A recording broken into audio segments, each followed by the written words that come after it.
When I'm on TV, I gotta look good, cause I know the whole block watching. We chill with the outside, big drip, smooth talk, Millie Rock, money dance, who walk. 4 years of college, did them 25 to life. Alhamdulillah, Alhamdulillah, mashallah. Listen, 05, PDC, OC. Yo, brother Bilal, brother Tayed. Listen, yo, listen. I met this Muslim brother, Rocky from Morocco. He told me he's in for terrorist charges. I told him, uh-oh. He rose the suicide bombers and Taliban folk. And plus he was the youngest prisoner in London's Guantanamo. I met him and felt him, he was my soulmate. So we prayed every time that we ate. If there's no alarm, he gave me every single link you could think of. Half price of the usual rate, so spanking new cars. He got me links for AK-47s, Tech 9s, big things and grenades. But he told me if you ever choose drugs over the mighty Allah, oh brother, that'll be the end of your days. I looked up in his face and told him, Rocky, I don't live in a rock. Around home niggas get shot in the dark. Hide guns inside the park and some cocaine just to survive. Cause if we don't, we probably won't be alive. He looked back in my eyes and told me nobody ain't perfect. Yeah. Oh yeah, no, of course. Yeah, I see you busting at the cardio.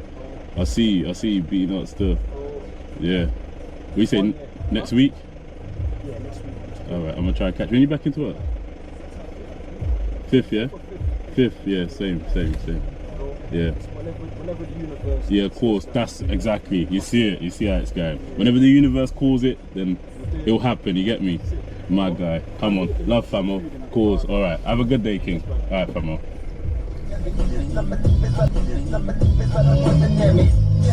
Listen, I know I've got a reputation already. My nigga, if I ain't mistaken already.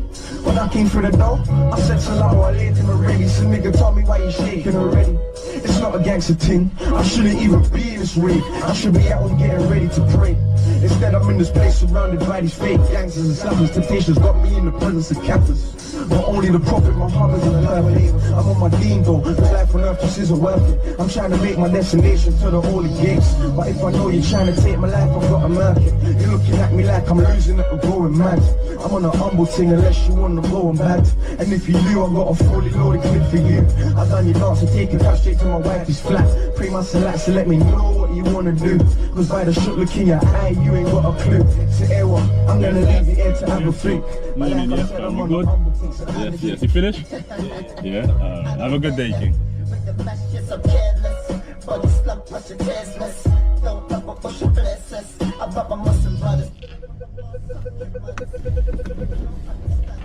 I just give it only your lots of product to Allah of fair, yeah.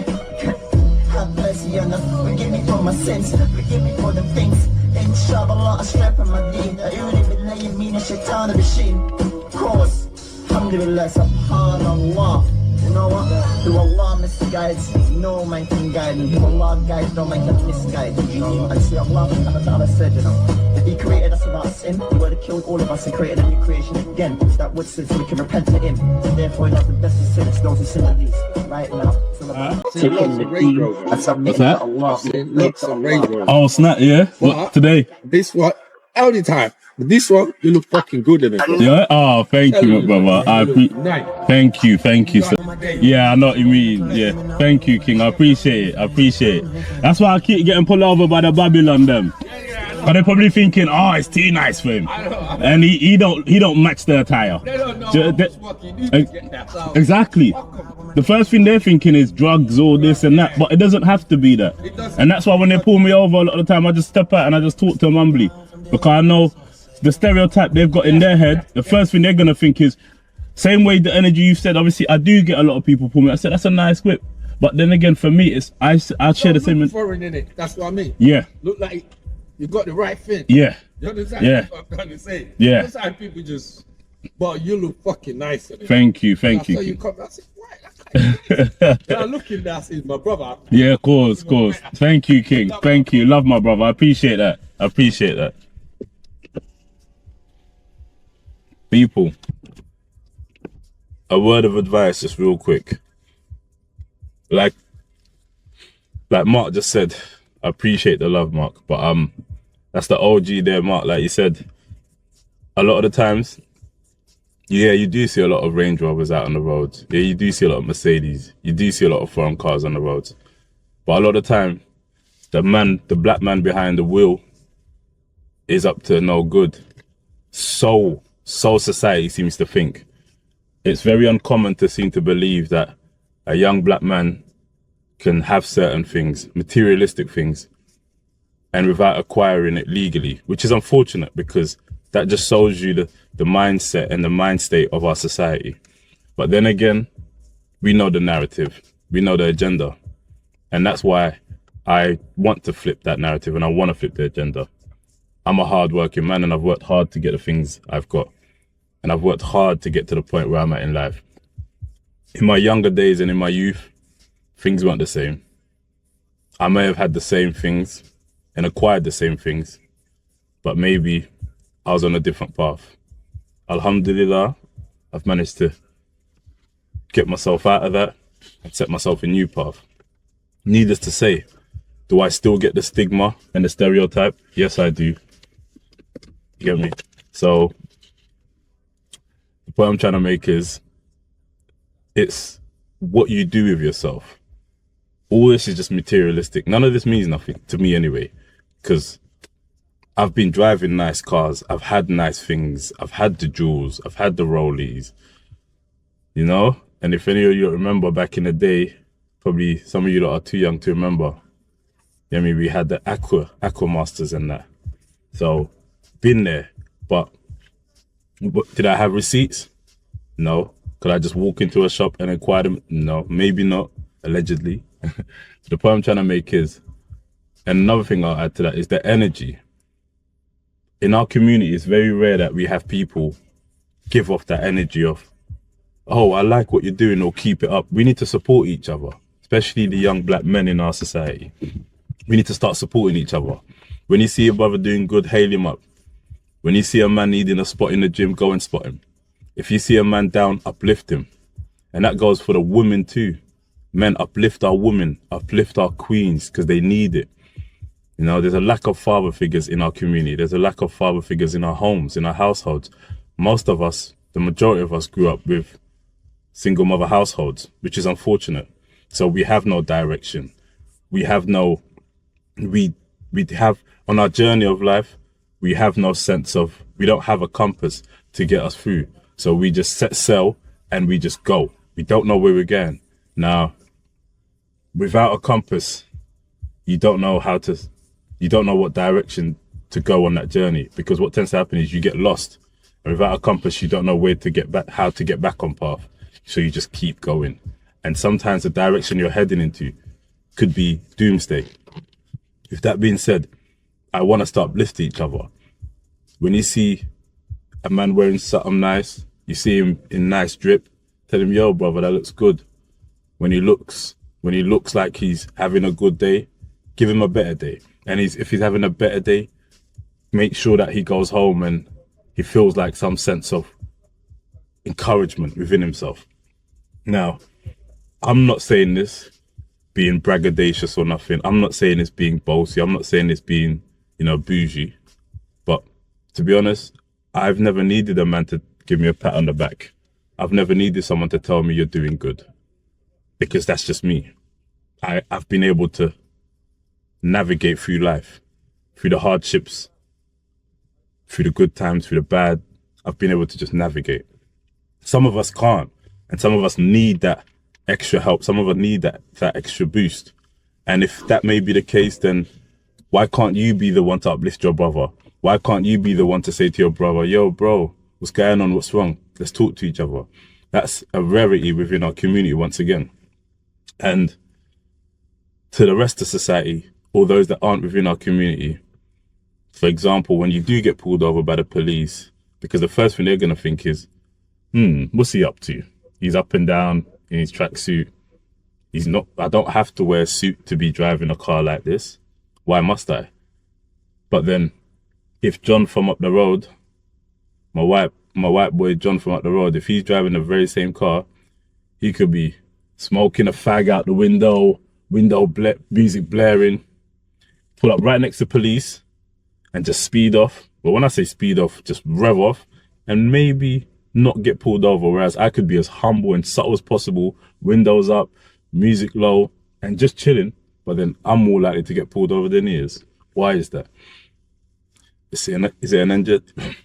Pardon me, is it an agenda? Is it how it's supposed to be? Is it because we've fed off that energy? Is it because we've given that energy? And more so to say, which isn't right, if you do happen to get pulled over, guys, which I have had many times, which is very unfair, you know, step out the car, be polite to an extent, because energy feeds off energy. Look, I'm not gonna bow down to no man, whether it be Babylon, whether it be society, whether it be your next man, whether it be, because if I'm right, I'm right, right? But if you're wrong too. You can't be wrong and strong. If I ain't done nothing, you ain't pulling me out my car, you better run the checks. And if the checks come back correctly, there's no reason for you to be checking my car. Furthermore, you have no warrant. And furthermore, unless there's a reason or cause or probable cause, I don't see why you're sniffing around, you know? And they'll go to the further extent sometimes, and they might want to do a full check of the exterior of your vehicle, which is fine too. But then that's why, as young black men, I'll say, make sure everything's in check. Make sure if you're doing what you're not up to, or if you're up to no good, make sure you ain't doing it in such an obvious way if that's what you're doing, because you've got Jamie and you've got John up the road that are probably doing the same thing, but just because they so happen to be white, they could drive past the same police car with a kilo of cocaine and police wouldn't blink an eye, because they just don't seem to think that Jamie and John from up the road are doing that. But we fit the stereotype. We might have just, you get me, we might just have an eighth on us, but then we're doing the most. And then when we get pulled over, it's, what are you pulling me over for? What's going on? Come on, man. Like, you don't keep pulling man over like rare tear, and humble yourself. Bring it down a notch. I understand. I've been there. I get it. I'm from that same cloth. It's very frustrating. But it's going to be more frustrating if you happen to have something on you and you end up in a bloody police cell over stupidness. Do you see what I'm going with it? And for the most part, that same mentality that a lot of you men are using, a lot of you young guys are entrepreneurs. I didn't realize it when I was younger. A lot of you young guys, and us, including myself, are very good businessmen. But you know what it is? We use that energy for the wrong cause. If you shift that energy, guess what you could do? Open up businesses, open up a shop. Because let me tell you something. To be able to bag up all that grub and to be able to do the maths and flip and do this, you're running a very small business. You are on your way to entrepreneurship without realizing it, because it involves customer service, it involves calculation, it involves math, algebra, decimals, all of that. You know what I'm talking about. So if you apply that same energy into a business as a collective, guess where we would be? So all that bagging up you're doing and the decimal points and the maths and all this, it's all adding up for now, but it's very short-term gain. Very short-term gain. It doesn't last long. And before you know it, you're starting all over again. So to save yourself the hassle and the time, I'm just trying to save you lots the hassle and the time. You don't want to be sitting down for 4, 5, 10 years, 2 years. A lot of my compadres, a lot of friends, a lot of brethren that I grew up with, unfortunately aren't here right now. They're sitting behind prison bars. Some of them ain't alive no more. Right now, 2026. It's currently the 2nd of January, 2026. A lot of them ain't here. Why is that? Because unfortunately, some of them have obviously, like I said, met the unfortunate demise. But then some of it is just carelessness. Now, the term goes is, oh, if you get caught, you weren't good at what you was doing. Not necessarily.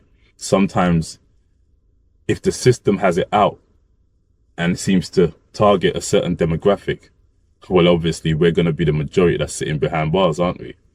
Like I said, guys, shift your energy, shift your focus. You know, we all want quick money. We all want to make money. But let's put our heads together as a collective. There's different ways of doing this. Now, me personally, like I said, I've learned the hard way too, just like everyone else. But I've learned to learn from my mistakes. Don't be a repeat offender. Don't be on the same ish that you was on 2 years ago, because you've just come out 2 years. A lot of people go in for 2, 3, 4 years, come out and they're still on the same ish thinking you're going to be Mr. Scarface. Times have changed, guys. Let's shift the narrative. And like I said, I'm I work hard to get what I get. I'm an honest working individual. Has it always been that way? Maybe not. But then maybe it took for me to get from there to there. And some of you lot might have not got it yet, which is fine, because I didn't get it straight away. But maybe this message might influence or might encourage you to shift your thought process.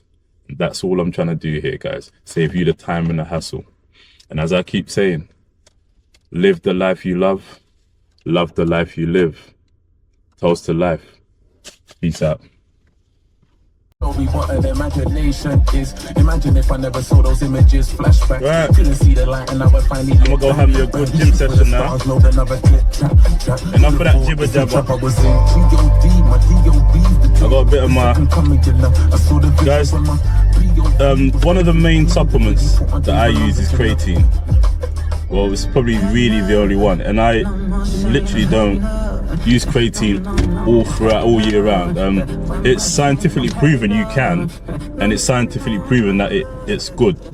You know, but the thing is, I had to use creatine for a certain period of time, and it may be about maybe even like 3 months at a time, if that. Sometimes it just depends on my budget, you know. Sometimes it's a bit dear, you know.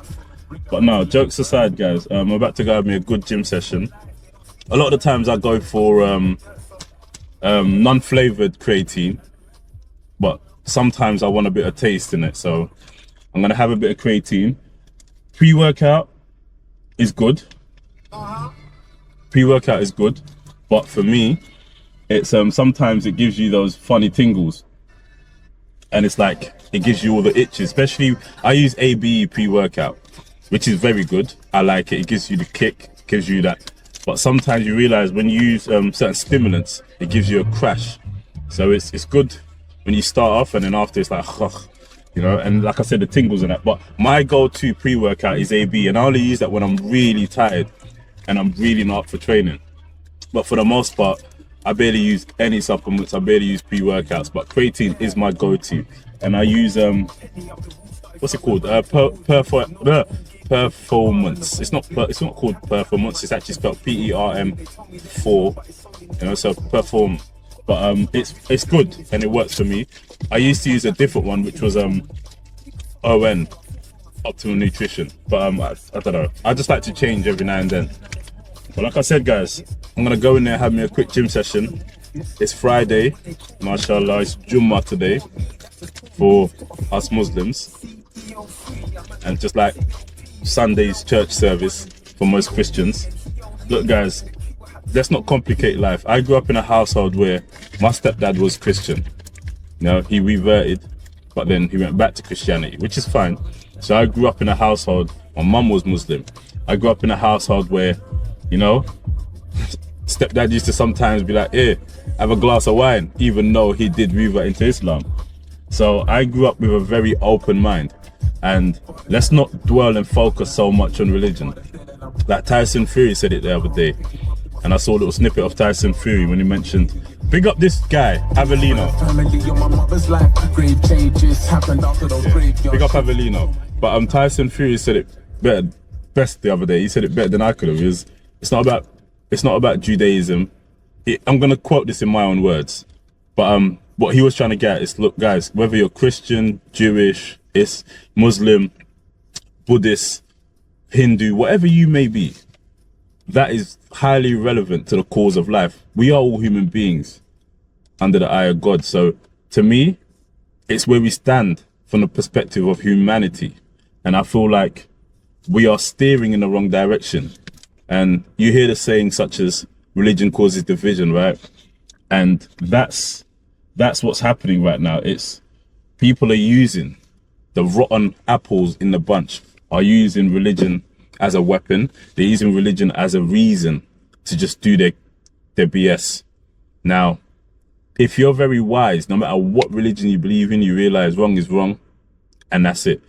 Religion to me is just, once again, it's like a compass just to get you through life. It's faith. That's what it's all about. It's having faith. Now, if you're then using that same religion and that same faith to do your dirty work, you ain't religious.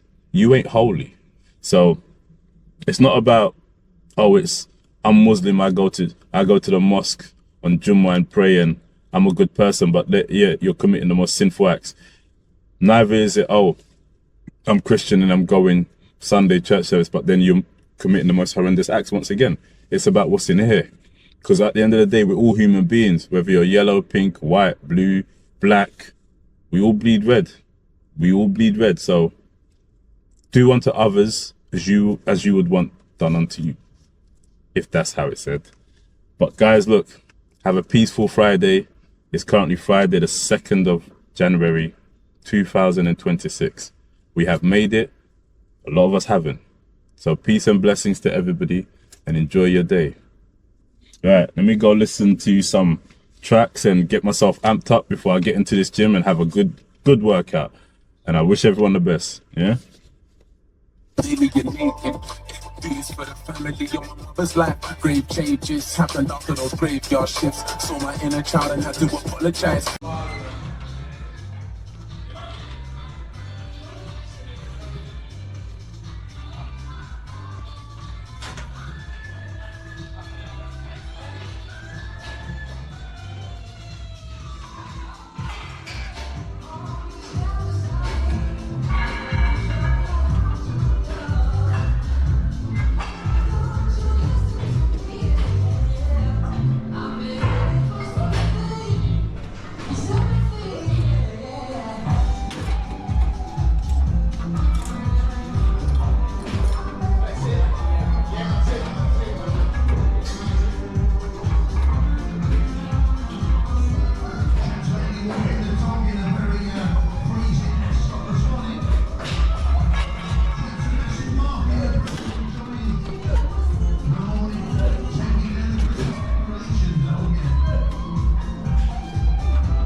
Yeah? Yeah.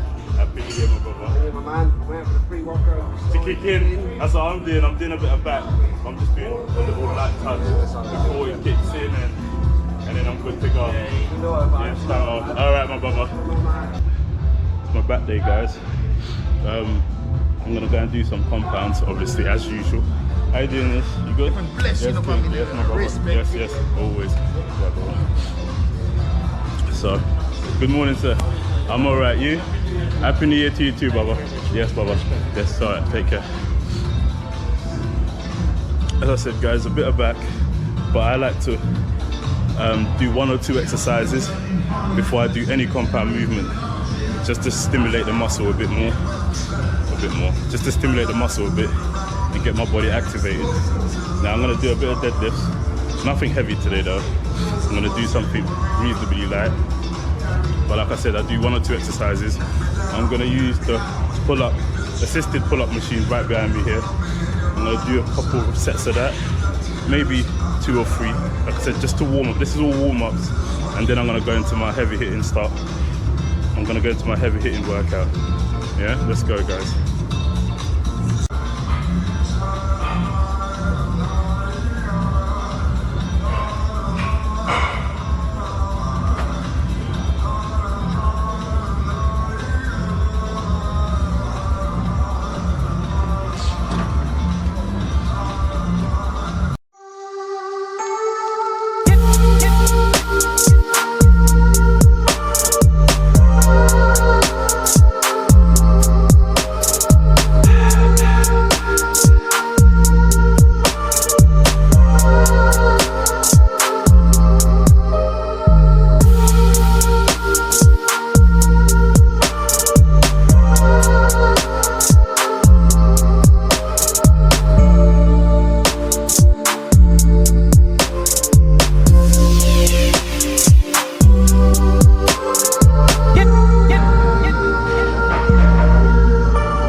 Klasnikov. Murder.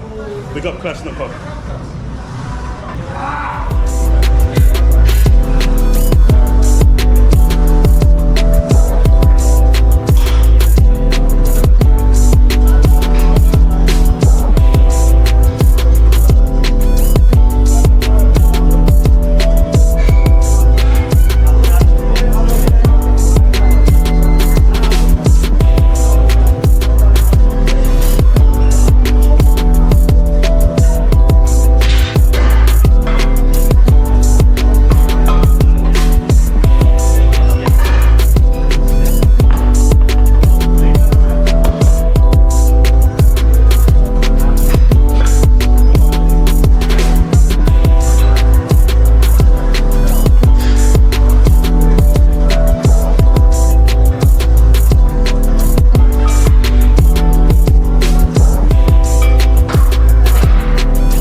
What's the track of the day?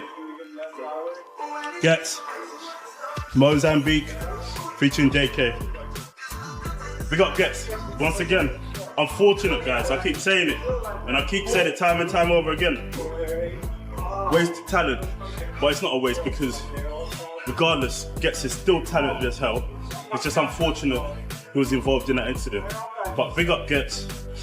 And it's like I've said this time and time over, it's unfortunate that circle of his that we see what happened to Crazy, Pitch, we see what happened to, you know? But big up Gets, that's all I'm gonna say. I'm gonna leave it as that. And go listen to this track and hit that weight. Oh yeah, I can't say that without saying rest in peace to the individual that's passed away and lost his life. Because he's not here no longer with us. I mean, if anything, Gets is sitting down, but he's still got his life to live. But unfortunately for the individual that was involved in the incident, he's no longer with us. So rest in peace to the young guy that lost his life.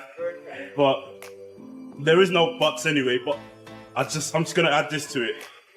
Big up Gets, and hopefully the time that he's taken out now, he's got time to reflect and think about things. And hopefully when he comes out, he gets us with another album.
something holy for this. I need something holy for this. Take me to church. Take me to church. I big up Elaine, one of my favourite female reggae dancehall artists. Elaine. Hosting as well. Yeah, big up Elaine. You know what I'm saying? Yeah, things.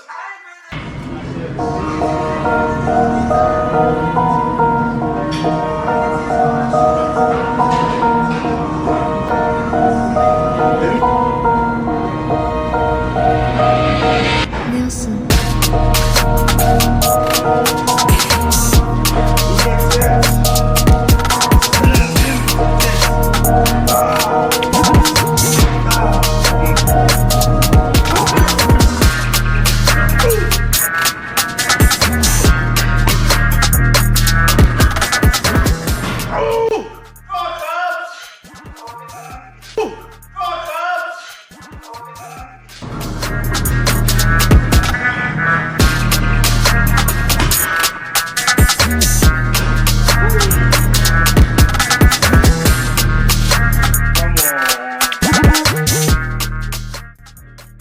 I ain't even gonna try to catch my breath, guys. What goes up must come down. So from that, what I'm gonna do is drop the weight. I could go up maybe one plate, but it's touch and go. So I'm not from there. I don't feel the need to anymore. I literally don't feel the need to, because that's how a lot of people, that's how you pull a muscle or you get injured. Shut the noise out, cut the noise out, because what's gonna happen is you're gonna look to the left and to the right of you, and your ego's gonna kick in. That's what happens, right?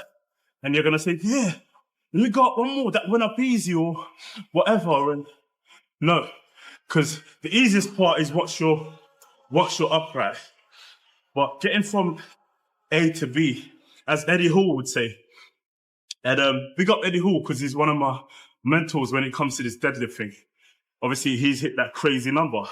Him and Thor, right? But what I realized with Eddie Hall was, once you've hit that momentum, leave it. And one thing that's helped my deadlifts is, believe you me guys, it works. The leg press. Because according to Eddie Hall, the theory is, you use that same kind of, you drive from your feet, right? So when you're on the leg press, it kind of imitates that maneuver on the deadlift. So what you want to do is really drive from your stabilizers, your foundation, from your feet. That's why you really need to work on your legs, guys. So once you've driven and you've got up, that's easy. That's the hardest part done. So once you've left point A and you've got to point B, your mind tells you, oh yeah, this is easy. The next thing you're gonna do is you're gonna throw in another 10 or 20 or whatever it may be. Leave it, drop the weight, and hit your reps. And then tomorrow's another day. Come back tomorrow, or not as in tomorrow, but come back a couple of days later and then just hit it. And then eventually tear up slowly, rather than going for the craziest lifts there and then on the spot because you feel like, oh, I've got through that. Who's looking? And ego. So what you want to do is leave it, drop the weight, and go for your reps. And then you know where your body stands. 3-4 weeks down the line, you feel better, you come again. And then you tear up slowly. So what I'm going to do now is I'm going to drop the weight a bit, go through my reps, and then now I can proceed to go and do my full back workout. That's all the machines and all the accessories. That's the easy part. For me, the fun part is the compound. So once you've hit the compound and you've hit it hard and raw, you then move on to the easy part. So now that I've got that out of the way, I really want to go for reps. One thing I would do is rows, barbell rows. I highly recommend barbell rows with deadlifts. But we'll see how it goes. Short for time is Friday. It's the 2nd of Jan, 2026. I'm taking it easy as we go into the new year. And then, but I do split my sessions. So that goes in for everybody part I do. Legs, back, chest, whatever. So today's my compound movements, even though I may throw in some machine work. The next time I come in and do back, it's going to look totally different. It might be my rolls, my lat pull downs, and all the other accessories. Right, guys, moving on.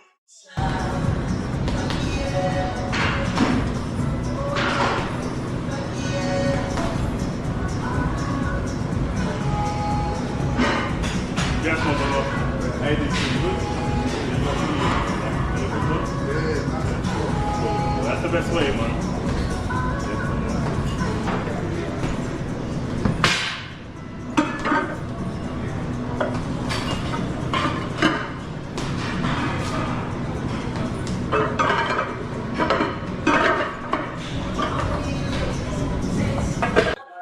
It's mad, right? I've still got my belt clinging onto me. So that tells you something about your waist. You want to make sure your waist, you should go, look, my waist, my belt size is, my waist is 32. You know, when I'm bloated, as bloated as I can be, will be at 34. I'm trying to get to a 30-inch waist because we want to have that X, right? So reason why my belt could still hang on is because obviously what happens is, this is a prime example. I'm not trying to be funny, guys, but what you realize is I can walk around all day more or less with my belt like this, because even though it's not buttoned up, because what's happened is my waist has gone in, right, and my legs have come out. So what happens is it's literally my hips where my quads start and where my glutes start. It's actually what's holding my belt from dropping. And that's because I've tightened my waist in. Whereas if I was chunky around the mid area, if I was chunky out here, it would just fall down, right? Because there's nothing holding. So what's holding us right now is that. So what's happening is, as the belt gets to here, which is there, it's sitting on my hips and my quads, my exterior quads and my hammies. You can't see it physically, but just picture it. So I can walk around all day and it's actually just sitting on my glutes and my back is actually tucked in. So my spine and that you can see is actually in. Whereas if you're just chunky and you're bloated and you're quite big and thick, it's just gonna drop off you as soon as you unbutton it. Anyways. Enough for that jibber dabber.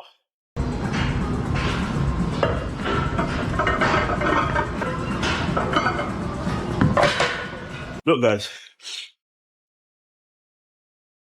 my way of training doesn't necessarily need to say it's right.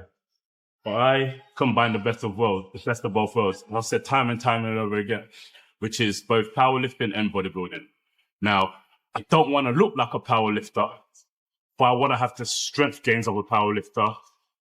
Whereas I would like to have the physique of a bodybuilder, which is what I call power building. So you're getting your strength gains up whilst maintaining a decent physique. So most powerlifters look a bit blobby and stomach out, which is understandable because you really want to hit high numbers, you've got to increase your mass. But then again, you're going to lose. So it's a bit 50-50. So hence why I can't lift certain crazy numbers, because my body mass index, my BMI doesn't add up to the numbers I'm lifting. So for someone my weight, I should be pushing weight a little less than that. But then again, you have the likes of, like Larry Wills, Mike Rashid in his heyday, the Simeons in his heyday, where they maintained this appealing physique, which was aesthetically pleasing, whilst pushing very big numbers.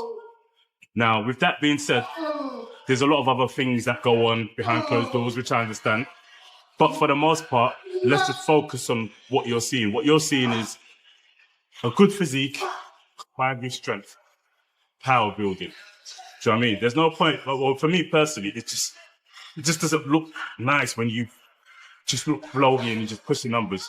And another thing is, you might see a lot of guys who are just chunky and big, which is what I call kind of fat muscle, and they ain't even pushing good numbers, but they're just big naturally. Because I know a lot of guys who was born on the bloated side. Doesn't mean to say they're strong. And then you have guys who are a lot slimmer like myself, who just naturally have the strength, which I do. I've always been, anyone that knows me from school and that, I've always been a rockers. I've always been into PE. I've always been into, gym and all that. So that has obviously transcended into my gym workouts and whatnot. Anyway, guys, let's go.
did mention earlier one of my favorite exercises alongside the deadlifts would be barbell rows. But look, guys, it's a lot of effort when you're training by yourself, loading the weights, offloading the weights, finding the weights. So it's still a compound movement. So I'm not gonna go from one compound to another. What you really want to do is, if I was training with someone, it'd be fun. I mean, because then you got someone to kind of throw on the weight whilst you rest, you can rest. But because I've already done a compound, I might chuck in one more compound. Rather than doing the barbell rows, I might dumbbell rows with it. Because then I ain't got to worry about getting 20s and chucking them on the bar, taking them off the bar. As opposed to if I go over to the dumbbell section right now, I can just find the right weight and just go through the pump. But ideally, I would prefer barbell rows rather than dumbbell rows. I personally would. But it's still the same thing. It still gets the job done, still does the same workout, still the same stimulus. It's just a question of preference, I believe. So it's an opinionated thing, but it does the same thing. So as opposed to doing a barbell, like I said, just to save me some time, I'm going to go over to the dumbbells, do some dumbbell rows, finish off on that, and then do some machine work.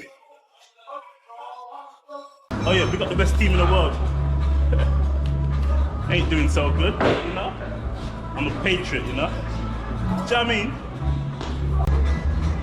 I need a bigger bag. I actually don't, but I just maybe need to reduce some of the gear in it. Right. Let's go straight back on.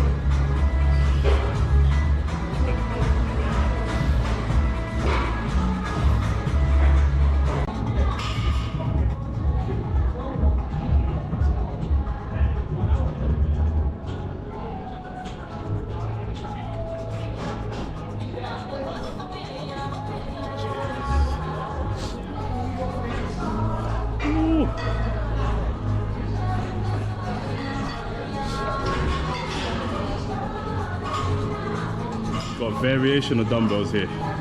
Dumbbells galore. I love Mark's gym, man. Big up Mark, people. I gotta hail him up. Yes, Bubba. Gotta big up Mark because he's done a great job with keeping up with this gym here.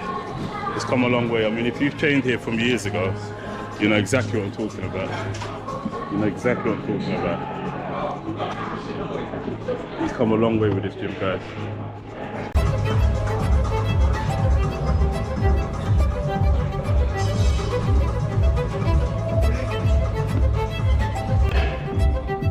In gets it.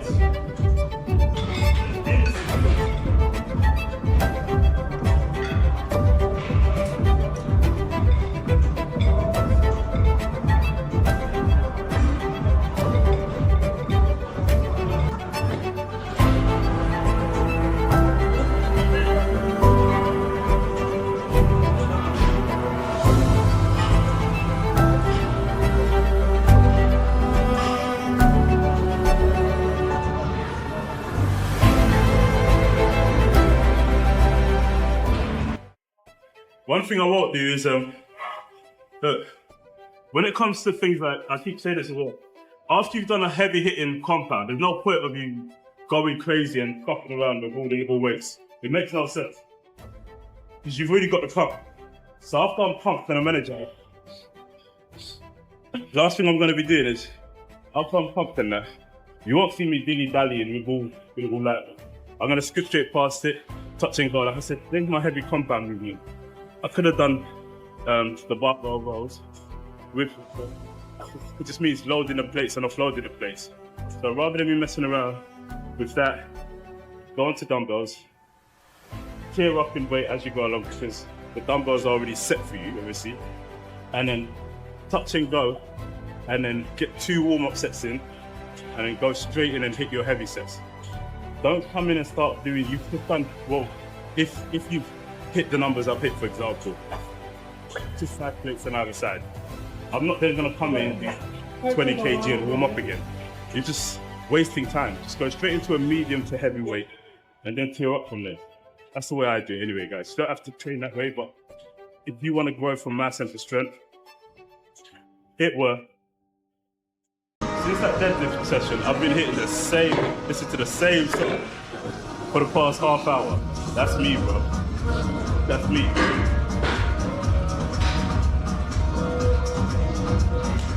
It just says I pick one tune and I stick with it for like an hour. That way I ain't got to fiddle back my playlist and that.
Single arm is always easier than doubles.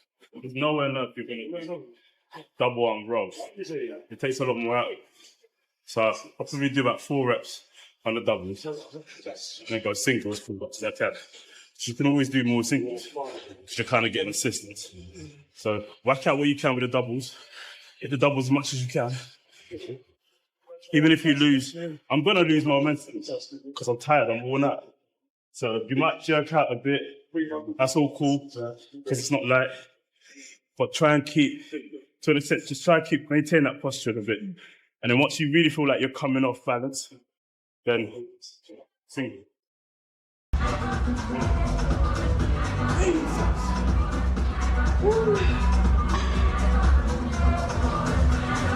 been about 45 minutes. Time to change tracks.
This way. This way. Yeah? Go on. Hit here. I don't know if you know what guys Pull this way. Yeah. So pull this way. Pull this way, you hit here. You hit it right there. Gotcha. Pull this way. Pull this way. Thank you.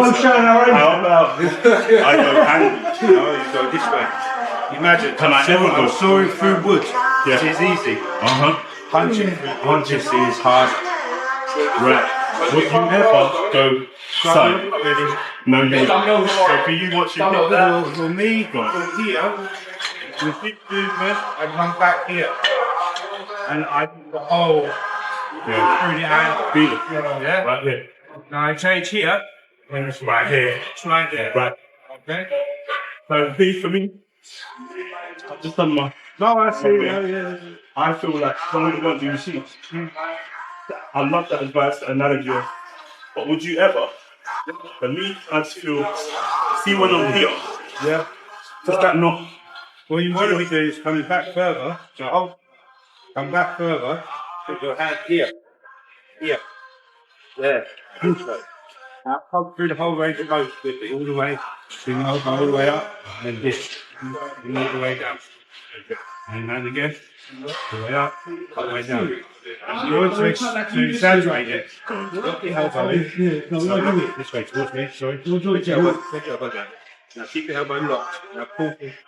Ooh, yes I am. This lock, hold tight. I hear you. All right, bring it all the way forward. I'm with you. All the way here. I'll keep it locked. And then there. Yeah? Perfect. That's perfect. So you would never ever even go there.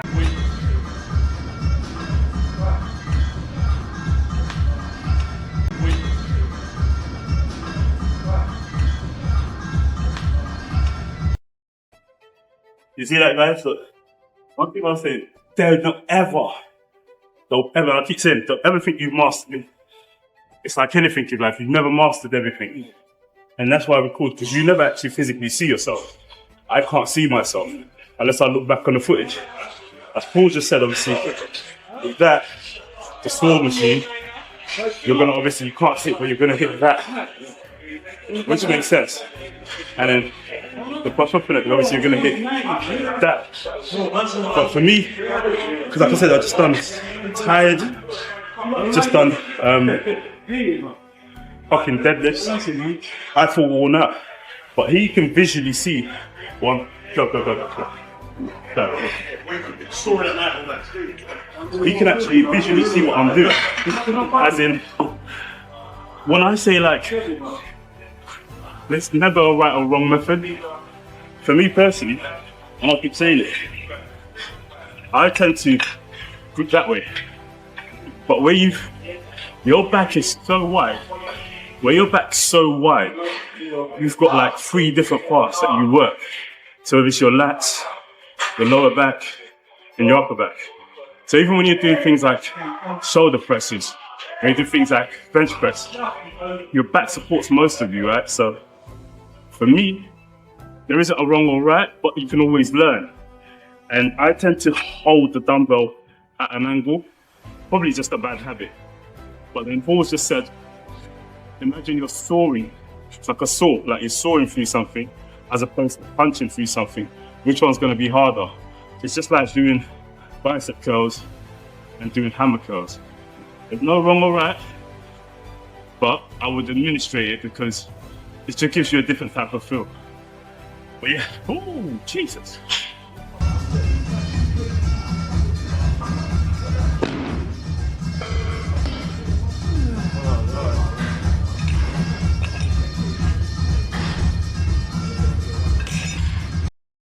See, for a lot of you guys, you're intense people. Leave your ego at the door.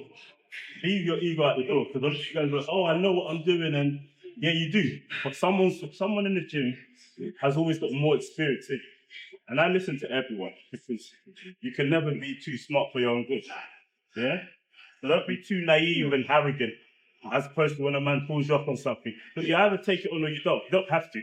You can still apply what you do. Try it. If it works, it works. If it don't, then boom.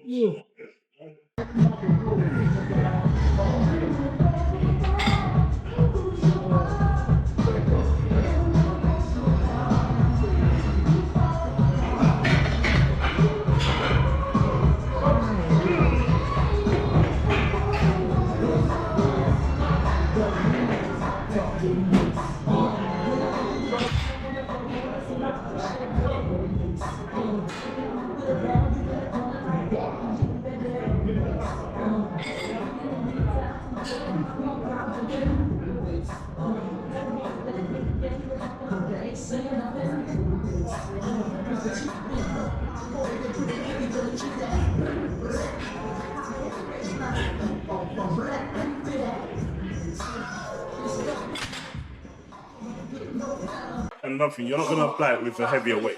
You're going to lose. But then that's why you should drop the weight.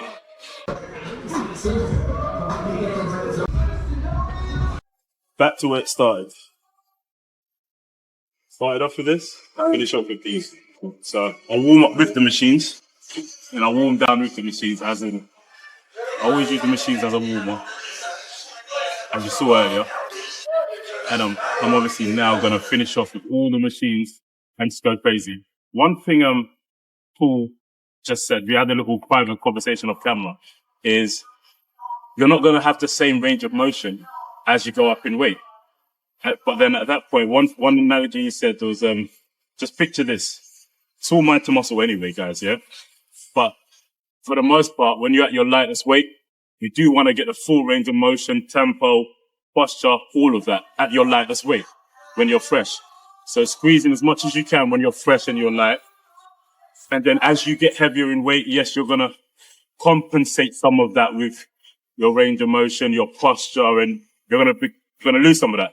But one key thing he said was, at that rate, you're just chunking the weight about. You're just chunking and throwing weight about.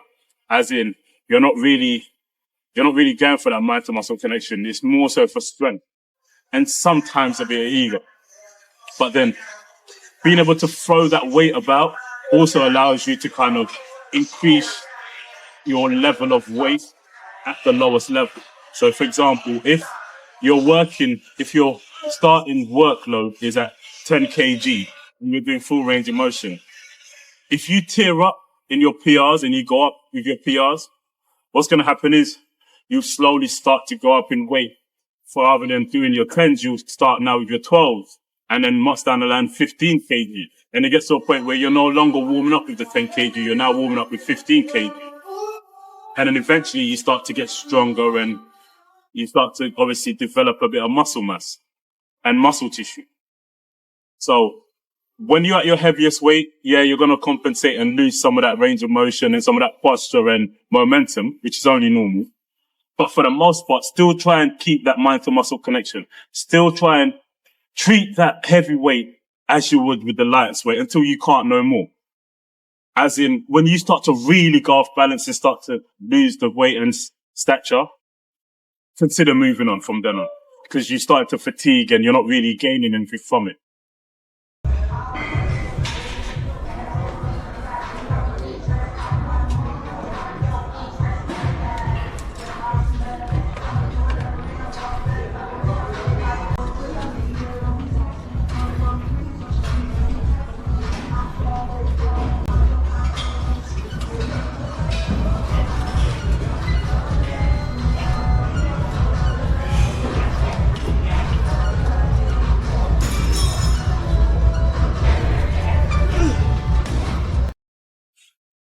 I can't have my legs here, guys, because I'm so tall. This is what I keep talking about. Most machines aren't designed for every single person. So you got to find your ways around it. So for me, if my legs are here, no matter how high I put the seat up, no, it just doesn't work. And make sure you keep your chest on that pad.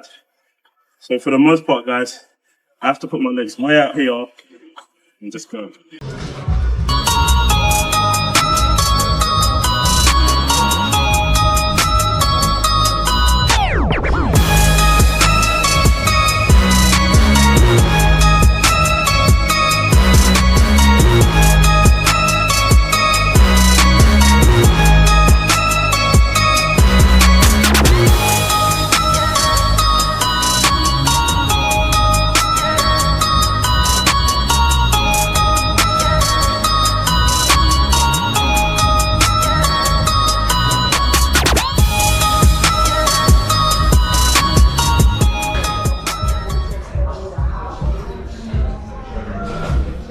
You look well, though, isn't it?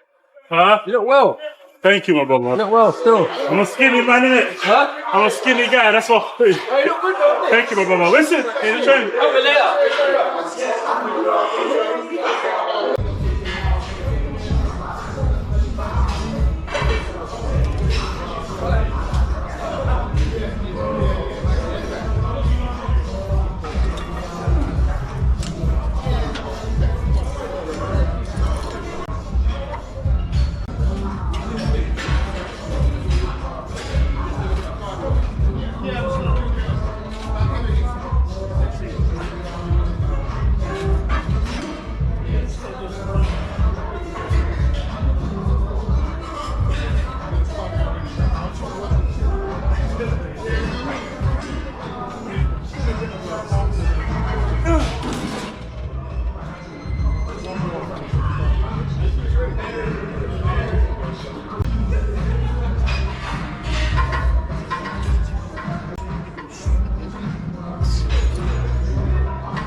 chunking weight or you moving? I'm moving now. It's gonna be chunking. Alright, so come down. So I want to show you the difference between 40 and a part. Right, so get it to where you can. Do that. Yeah? Yeah. Right, get it to where you can. Cool. Right, now, hold it there. Now, yeah. Come with you, straight in. Ooh! Just squeeze. Yeah, yeah. That's the move. That's, All right. this is the chunk. This is the chunk. Okay, this is the chunk. This is the move. Big difference. Okay. That's the easier way to explain. No, of course it makes sense. Yeah. This As is a opposed move. to, yeah, This is a chunk. that's the chop part. This is the So you're squeeze. not gonna get the What same you're range. looking for when you're doing your one arm lightweight, you want that full range of motion with the squeeze at the top, holding that squeeze, coming all the way down. You fucking feel me? No, don't worry. I'll put your face out. You put your Come face up like this, So, squeeze. we need that in there. Release, but Yeah. you've got the tension. Yeah. When you're chunking, you're doing this motion. Gotcha. Same. Here, squeeze. Yeah. Yeah. Go lighter. When you get Go that light. light, squeeze. Squeeze. Make sure your blades connect. I'm with you. Chunk, just move it.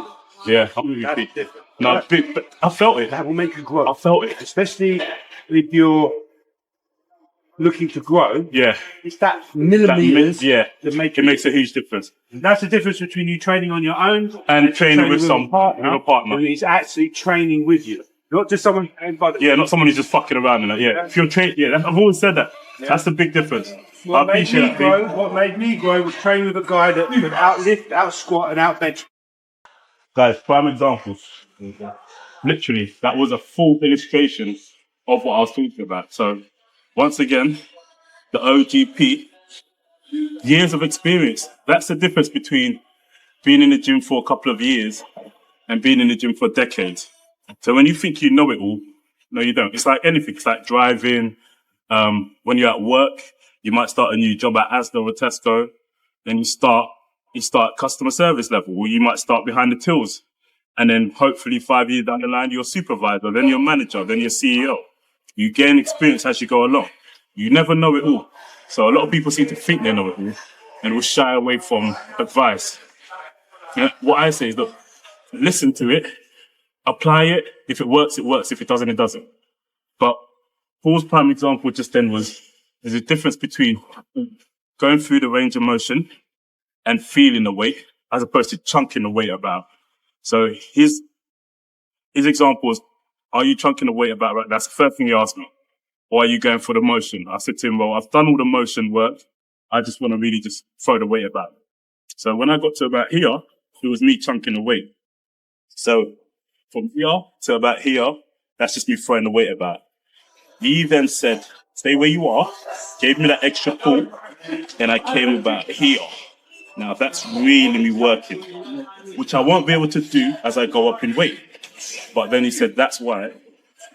That's the difference between working with someone and training with someone that knows when and not training with someone, because when you're by yourself, you're not going to get that if you go up in weight. So the best thing to do sometimes is to moderate the weight, get the best you can from it, squeeze as much as you can out of it, squeeze all the juice out of the lemon. And then after that, get the little seeds and the little leaves and all that. And then just do what you can to play with it. If that means chucking it about. But at this rate, I'm mullered, I'm mash up. So see what I can do.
Right, guys. So back there. So that's one of back day. Most muscle groups I train with two different sessions. So that's one back day. My next back day workout's going to look totally different for that. I'm still going to incorporate 1 or 2 compounds with machines, but I just want you to say. So my next back day won't incorporate any deadlifts. It might just solely be rows, dumbbell rows, barbell rows, lat pull downs, all those, and other bits. So that's most of today. It's 12 o'clock now, midday. Been here for about 2 hours. And I didn't get the whole footage because everything's about almost every exercise I do, guys. I won't get all of it in because I'll be recording for hours otherwise. But most exercises I do goes anything from 4 sets all the way up to 8 sets. Out of the 8, if I ever do 8 sets, they aren't working sets. So 2 of those 8 might just be my warm-up sets between 12 to 20 at a moderate weight. And then I don't start really working till I get to my 3rd set. So from set 3 all the way to set 8 or set 3 to set 6 will be 3 working sets, 2 warm-up sets, which is 5, or sometimes 4 working sets, 2 warm-up sets, which is 6. Rep ranges, once again, 12 to 20 until I get to my max and I reduce the reps. And it might vary from anything from 6, as little as 6, up to about 10. Guys, that's it. I'm your boy Babs. At it once again. Live the life you love the life you live. Toast to life. We out of here. Live the life you love the life you live. Toast to life. We out of here.